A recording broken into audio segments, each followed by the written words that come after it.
bëggoon nga wax ñu njàngum jigéen mu njëkk ma ak jàngum jigéenu léegi bi naka nga ko gisee maanaam ban changement daal la am ci diggante bi. njàng mu njëkk ma daal mag ñi farataaluñu ko woon te man gis naa ne njàng baax na ndax fi mu ne ku jàngul léegi si doonoo dara. ndax bu njëkk xale boo ne kaay jàng xale bu jigéen bu waree jàng ndey ja laxasu ca ne kan moo may toggal kan moo may rootal kan moo may taxanali te njàngum léegi mii di nga jàngi dikk togg añ wala nga jàngi dikk togg reer te du yàq ci sam njàng dara. waa jàngu jigéen man xam naa amal naa ko solo trop parce que doo xoolee man maa ngi soqe ko dëkk bu tudd Kër Ibra Fall mais dama tuxu si Noto ndax topp njàngu jigéen ñi ndax sama doom moo fi nekkoon di fi ñëw mais à la fin ci laa xool xam ni tuxu si pour ñoom ñu mën a jàng moo tax man ma bokk na li tax ma ñëw Noto donc kon amal naa ko solo trop. jigéen nag njàngam man dama gis ni njàngum góor ëpp ko solo pour man parce que la góor di def la jigéen di def. xale bu jigéen moom wax dëgg yàlla jàng ndax moo leen di yee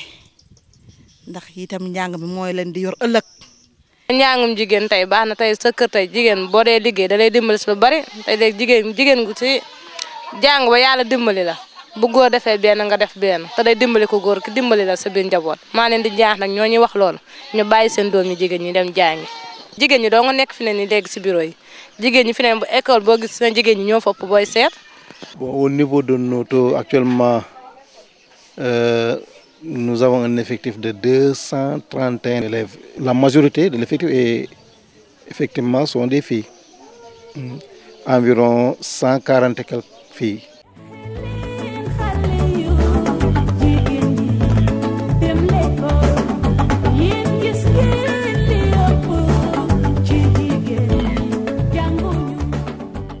dem naa ba sem da dagg fa mais nag maa ngi koy récc bu baax.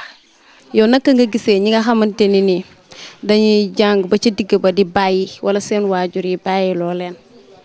waaw ñenn ñi boo gisee ñuy jàng ba ci digg ñu bàyyi parce que peut-être parents yi amuñu moyen pour ñu mën a poursuivre seen jàng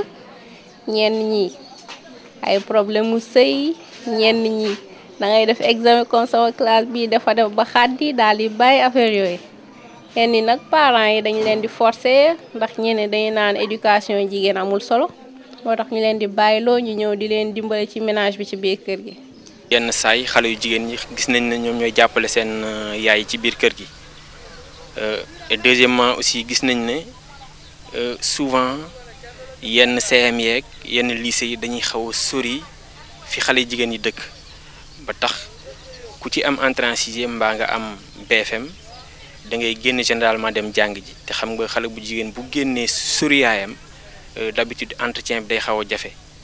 moom si boppam boo moo tudd am ay repères te xam nga comme jamono ji fi mu nekk nii daal dafa xaw a doy waar parents yi dañuy préférer mu toog seen wet. képp koo xamante ne si yow maanaam bàyyiwoo xel ci sa doom dugg école sa doom bu jigéen mën a jàng mën a jariñ boppam mën laa jariñ am da nga gàtt xel parce que góor baax na jigéen baax na ñëppay jariñaate. en tant que élève yéen yow looy wax jigéen ñi nga xam ni dañuy dugg ci njàng dem ba ci yàgg dagg ko dem defi leneen loo leen di ñaax. jigéen ñooñu nga xam ne dañuy dugg ci jàng dem ba mu yàgg ñu dagg ko duma leen wax lu dul que ne ñu ngi nekk ci erreur parce que njàng mi ni mu baaxee ci côté góor gi noonu la baaxee ci côté ku jigéen ki parce que man damay dem ba gis que ne man ne jàngu jigéen bi moo ëpp solo jàngu ku góor gi ndax jigéen ki moom moo nekk mère moom mooy nekk ci kër gi mooy éduquer te ku jigéen ki bu nekkee jàngul moom gis-gis bi mu war a am ci njàng mi importance bi mu war a gis ci njàng mi moom du ko am.